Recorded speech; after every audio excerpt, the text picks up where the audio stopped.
Hello, everyone. Welcome to the Accelerate Your Performance podcast. I'm your host, Dr. Janet Pilcher, founder and president of Studer Education. As we end another school year, it's the time of year when we go back to our yearly goals or our strategic plans and see how well we did with regard to what we said we wanted to do. In this reflection, we will find things to celebrate and things we can improve upon. That's just part of the process. But today, we look at a tactic that has the potential to grow our list of things to celebrate while simultaneously shortening our list of things to improve. This tactic is the scorecard, and it helps keep everyone focused on goals and collectively moving toward them all year long. My guest today has become a model at using scorecards and implementing the improvement process. She is masterful at cascading tactics to improve results. In fact, her college has even won the Bellwether Award for their process at developing, using, and cascading the scorecard and capitalizing on the impact scorecards have. So today I'll welcome Dr. Kristine Strickland to the show. Dr. Strickland currently serves as Chancellor of Fletcher Technical Community College. Fletcher serves close to 6,000 credit workforce and adult basic education students in the Bayou region of Louisiana. The college is known for strong academic, technical, and transfer programs, specifically those in the energy and healthcare sectors. Prior to her role as Chancellor, Dr. Strickland has served for over 25 years in executive level positions. She has served at various types of institutions, including universities and community colleges, public, private, and religiously affiliated institutions. In addition to her responsibilities as Chancellor, Dr. Strickland serves on the Executive Council for the Southern Association of Colleges and Schools, Commission on Colleges. She serves as the chair of the Houma Terrebonne Chamber of Commerce, on the board for the La Fourche Tourism Commission and the Houma Terrebonne Airport Commission. She has served as the chair for two legislative commissions focusing on the precision agriculture and maritime sectors. She has previously held leadership roles with the American Association of Community Colleges and the South Central Industrial Association, SCIA. It's great to have Kristine on our show today. It's with great pleasure that I welcome Dr. Kristine Strickland to our show today. Kristine, welcome. Hello, and thank you for having me on. I'm glad to be here. Yeah, so good. We're going to talk a little bit about scorecards and the improvement process and cascading specific tactics in order to achieve results. And I know you've won some awards on that. So I'm so glad to be part of this conversation with you today. So let's start. As a leader, I know you've been really effective with the organizational scorecard, as I mentioned, winning the Bellwether Award and showcasing that process. So what value have you found using the scorecard, and what did you learn from it? And how did you lean into that scorecard to lead your college? Yeah, so thank you so much, and thanks for recognizing the Bellwether. That was such a tremendous accomplishment for the team. So excited about that. And excited not just to win the award, but to showcase what we were doing with the scorecard and how significant of an impact it's had on our institution. And so when we think about the scorecard, it really has done a number of different things for us. First, I think it helped us take, everybody does strategic planning. And so many people I hear talk about, you have this great strategic plan. It's in this big 50-page binder. It goes on a shelf. Nobody looks at it. And then you might pull it down, blow the dust off a little bit and say, did we do it or did we not? And what the scorecard has done for us is it's really enabled us to make our strategic plan a living document in the truest sense of the word. Everything from putting it sort of right in our face on a regular basis, and I mean that in the best of ways, right? Reminding us what we committed to, reminding us of where we were trying to go. But one of the things I love about our scorecard is it's a single sheet of paper that tells the whole story. And I carry that with me. And so when people talk about it, I don't have to take out some big thick binder. that I have to go weightlift to train to carry around, but it makes it accessible to people. Mhm. And certainly, as we've moved forward with the scorecard, we've seen, our business and industry partners, they understand it. A lot of times they're using something similar, or look, the red, yellow, green. We learned Mhm. that in kindergarten. So Mhm. everybody very clearly, you don't have to give it a lot of explanation in terms of understanding where we're trying to go. But the other thing that I think is really important is it's made us focus on what's most important, Yeah. because so often in our work, you can get sidetracked. People will tell you, I always live by the saying, like, I never met a big idea I didn't like. I never met a shiny, flashy idea that I didn't think was super cool. And it's easy to get off course and start chasing things that sometimes take you away from where you originally wanted to go or where your mission intends you to go. And so what the scorecard does is I think it holds us accountable to what Mhm. we said we wanted to accomplish. And so it's for us, and I think we'll talk about this. It was a little bit of a struggle, Mhm. but I think our ability to lean in and really embrace it has made just such significant difference, not just organizationally as a whole, but in each of our individual divisions. Yeah. And let's talk about that because you can see that just watching your presentations. It's allowed you to align your college and have all moving parts and pieces of the college going in that same direction. Talk a little bit more about that, Kristine. Yeah. So one of the graphics that you all use at Studer that I have come to love with all of my heart is the arrow. And so you showcase the arrow where it's a big arrow and there are little arrows and they're kind of going everywhere. And truthfully, I think that's where we were at Fletcher for a number of years. It was sort of scattershot. What's the next big thing? Let's go chase that. And everybody was chasing, everybody wanted to do the right thing.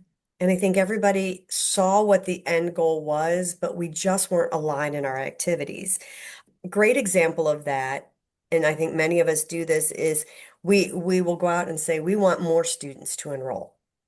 And so the proclamation is everyone go find more students. And Yeah. so everybody breaks and they run their different directions and everybody's trying to do everything they can.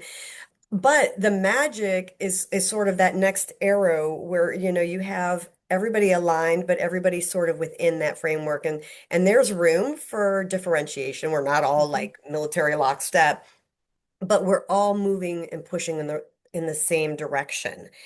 And I mean, it's just a beautiful visual that you guys have Mhm. for that. But I think that really does tell the story of going from a place where it's everybody to each their own, go figure it out, Mhm. or really harnessing the power of the collective, the Mhm. knowledge, the skills, the abilities of the entire team to sort of push the initiatives forward all together. And so when we've done that and when we've been able to accomplish that, that looks like how you can, through the scorecard, sort of tie a person's or an employee's individual activities all the way up to that big goal.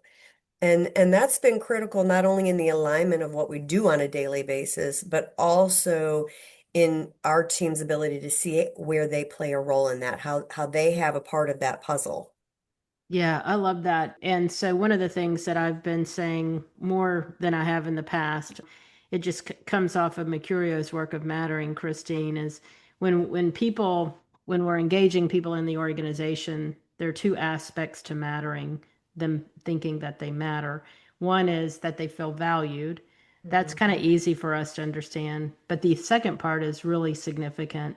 It's what you're talking about. How do people know that what they do adds value? And that that scorecard has it's the end in mind in terms of what we're trying to accomplish and then how we align what we do in order to help accomplish that. And I think that the scorecard seems like something that's rigid in nature, but really it allows us to have an expansive conversation that engage people in those conversations, and you've done that so well. So talk a little bit about when you were developing the scorecard. What process did you use? How did you land on where you did with the outcomes and the results that you have on your scorecard? Sure. the kudos have to go to you and the team at Studer. I love to tell the story that I came kind of kicking and screaming uh, Yes. to see the light. Yeah. No, so, and this is my own personal journey, right, as a leader. When I came in, again, I mentioned I love big ideas. I love visioning, right? And I think a lot of leaders do. We fall into some of those categories. The difficulty for me was that I was having success in operating the way that I was operating. What I didn't know at the time was that I was not having as much success as I could when Mhm. I implemented the scorecard and some of the things that you've taught us over the years. The success became exponential. And so truthfully, when we first started talking about the scorecard and how we might organize our plan and what that looked like, I kept thinking to myself, but what if this doesn't work? What if I have a misstep? And when you're in leadership, a lot of times you feel that pressure, right? Mhm. Of, ooh, what happens if I make a wrong step in terms of the institution and just your leadership journey? So we started, honestly, it came out of some of the work that your team was doing with members of my team who are actually two supervisory levels below kind of where I sit. And they were seeing some great success in terms of rolling that out with their teams, holding them accountable. And we started to see, like, well, look what's the library doing over there. Like, they're really knocking it out of the park. And the individual who was our director of library at the time, who's since moved up in our organization, had really worked with your team to develop this scorecard concept. And so she brought it in and she showed it. And I will tell you, it was also for me that visual. When people Mhm. would describe it to me, I couldn't quite understand, like, how does this work? But with that visual of the actual scorecard, it was just like an aha moment. And so, when we implemented, I wouldn't say I wasn't nervous. I think anytime you try something new, you're a little nervous. So I think I was, but we were already seeing the proof in the pudding with some of our areas. And it's sort of funny, we talk a lot about cascading things down. In this Mhm. instance, they were cascading it up, Yeah. Hmm. right? It's And great. that's It's the a great beauty, right? story. It works It both is. directions. Yeah, it's a great story. Yeah, and so that's sort of how we came to this, and over time the team has finessed it and they've really adapted it to work for our particular institution, which I think is the other really beautiful part about it is that, like you said, it's not so rigid that it can't not also be customized to individual institutions as well. Absolutely. And so, now that you have it in place, so it's not just something that stands still, right? So, how do you keep it alive? Like, what's the process you use for a team to Mhm. continuously assess the information and the measures on there to keep it alive? Absolutely. So we do a variety of huddles. We're known for it. Actually, the Bellwether, we did a football theme because we Hmm. huddle so much.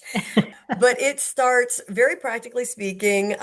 So we're getting ready to go into our next strategic plan. So this summer we will be spending time with that strategic plan and setting the scorecard for the institution's overarching goals. And then we'll break it down into quarters. So my executive leadership team will meet and we will talk about what are we going to do in the next 90 days to start moving the needle on we take our 5-year plan, we break it down into years, right? So what are we going to do first 90 days of this year to move the needle on the metrics? Once we have those in place, those vice presidents or vice chancellors, they take that and they will cascade that down, starting through their teams, through their layers, all the way down to our frontline folks to be able to see facilities, housekeeping, and just anyone who's working at front desk people, right? What their activities are that roll up. My leadership team, we meet Mondays, every Monday morning, and we report out. Even myself as a chancellor, I will have metrics on that I will report out on. We take 30 minutes. Actually, this Monday, we only took 20 because we've got Hmm. it down to a Hmm. science. And most of my team, I would say, meet with their teams almost immediately after.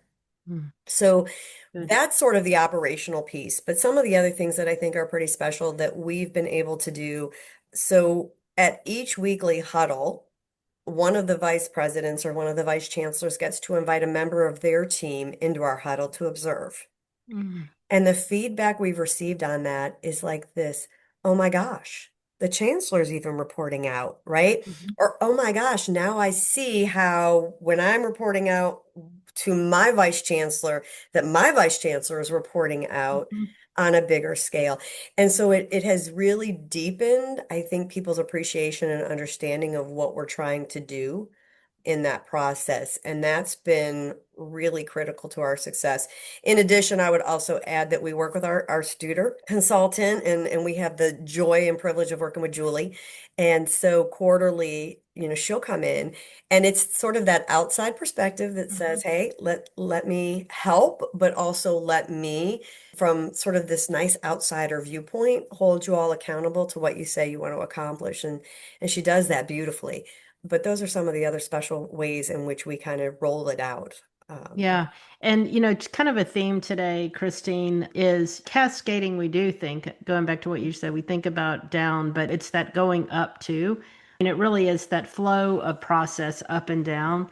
People can not only see how it affects them with where they are in their workplace today, but how what they do connects to the bigger picture. And that people feel they see the value and they see how they are contributing to the whole. So just that process is such a beautiful process in terms of how you all have executed it and done it so well.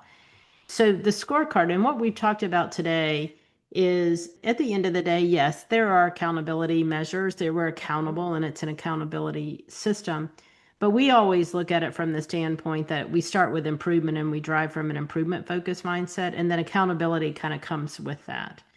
And so that's the drive. But some people may think of, well, I don't really want to put everything out there because I may be on the fence about why I would want to share that. What would you tell people or leaders who may be on the fence about, do I really want a scorecard and share in that transparent way and with not only internally but externally? Oh, I think transparency is essential in leadership, especially today. I think that it's an expectation. I think we see that in many facets of our work, especially in higher education, the desire for that transparency. And so I'll tell you, I learned this lesson a long time ago, and maybe that's why I'm so big on it. I used to work in residence life. Hmm. And I was a live-in hall director. And I learned early on that the more open I just was about my life and who I was and all of those things, the students just kind of met me where I was.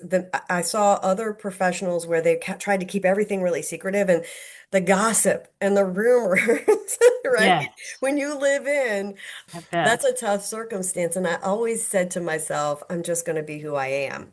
And even up through when I applied to be chancellor here, and I came into the interview thinking, I want to be able to be authentic. And I think authenticity in leadership is important, and that ties very closely to that transparency. I think the vast majority of people understand that we're doing the very best that we can. And I want to come back to that in a minute, but Mhm. I think for our community to understand where we're going and for us to share our wins, but to also share our struggles, what I have found is that more often people step up and say, how can I help you when you're Mhm. struggling, than to say, oh, well, you missed Yeah. that goal, right? Like, shame on you. But when you're transparent with folks, I just feel like there is a more there's a higher level willingness to listen, to engage in the conversation, to be part of the team that helps move things along, as opposed to saying, I don't want anybody to see our warts, Yeah. right? And so for us, it's been instrumental. And look, the trust and the credibility that I think it has brought to our institution because we have been very open with our scorecard has been really essential to our success. Yeah, and you just hit on something I think is really important, that the scorecard, their strategy in terms of what you're trying to accomplish with the scorecard and the way you build your actions to move your results. But the process in of itself builds culture, right? Culture and strategy are going hand in hand here. Yeah. And you do that so well, Kristine. I mean, your commitment to your people, I've seen it I have the opportunity to sit with you and your future leaders and some of the leadership development sessions where you're highly engaged in that. Your commitment to being who you are, helping people understand how what you have experienced is not like just a straight path, but there are major ways that you manage through some of those ups and downs. But I love what you're talking about, and I didn't realize you learned it that it started with the resident's life, but just your authentic and your connection with people based on your stories of what you tell through what you've learned, I think becomes really important here. And it connects back to the scorecard as well, because the scorecard is just a transparent process to show how we're doing. And if we're not doing so well, we're going to adjust. And where we are, we're going to celebrate those bright spots. But Absolutely. just appreciate you and what you Oh, do as a leader. I manage you up so many times. So you're well, a, thank you so much. I do think the culture is a really important piece of it. And again, you learn through bumps along the road. I think when I came into some of my leadership roles, I thought, well, if I just walk the walk or talk the talk, people will follow, they'll know the right thing. And, it kind of goes back to the one thing I wanted to mention. You were talking about our employees and just feeling valued, mhm, right? I truly fundamentally believe that every person in my organization, almost all every day, I can't say every day, right? But almost every mhm, day, they come here, they take these jobs and they take the responsibilities because they want to do good work. mhm. I've never met a person who started a job and said, I want to do a Yeah. crummy job for this Yeah. organization, right? Like I'm here to just destroy everything. I think people want to do good work. I think oftentimes we're not really good at communicating our expectations of what good work looks like. Mhm, Just like in the values, we oftentimes think people know what it means to show respect or what it means to build trust. But what I've learned over my career is that, and shame on me, I guess, I work in an educational field, right? Is that we have to teach people. mhm, And so for me, on the cultural side, we have to teach people how we demonstrate transparency and respect. And it can't be just that the leader is doing things, but that they're instructing on that as well. And I feel mhm, the same way about the expectations and like you said, the improvement and the accountability piece is that I think everybody comes into their jobs wanting to make a difference. mhm, And so we've got to be able to articulate what that looks like for our organizations, how we communicate, how do you make a difference? And then it's not, again, about punishment. It is about coaching up. Okay, mhm, so we missed the mark here. How do we coach up so that next quarter we hit the goal? mhm. Or next quarter, your activities are aligned more with where we're trying to go or how we're achieving the metrics in pursuit of our plans. So I just think those are so important that we have to remain teachers and learners along the journey. Yeah, I think that's so important. You've built that culture within your organization, and I know you've also make those hard decisions when you have to make those hard decisions, but you can because you've defined those expectations, and I think that's what's you give everybody a chance to be successful and to step up to the plate to do that. So just appreciate you, appreciate your team, appreciate what you are doing for your community because your institution truly does make a difference in your local community and with the people you serve each and every day. So, Kristine, thank you so much for joining me today. Oh, thank you so much. And thank you to Studer and to you, Janet, and to the entire team for walking this journey with us and being just really such strong, tremendous partners for us in this work. It's been an honor and a privilege to work with all of you. Yeah, thank you. Thanks. Each year, we make goals and plans for what we want to do and accomplish that year. And too often, though, we place those plans on a shelf and forget to revisit them often enough.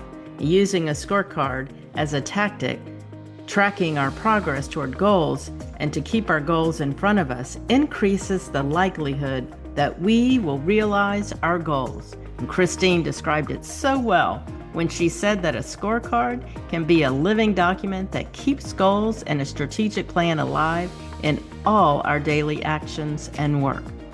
This constant drive toward goals and consistent monitoring through the scorecard allows everyone in the organization to align work to goals and what is most important. Again, going back to Kristine's words, this approach allows a leader to harness the power of the collective and align each person's efforts to the larger goals, which helps each person see how they make a difference in the organization.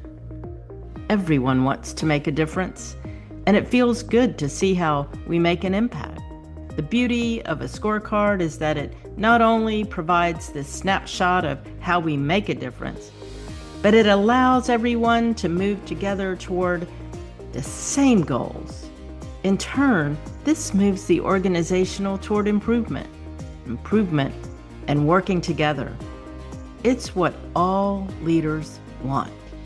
As you plan for the future, let a scorecard help you get there. Have a great week, everyone.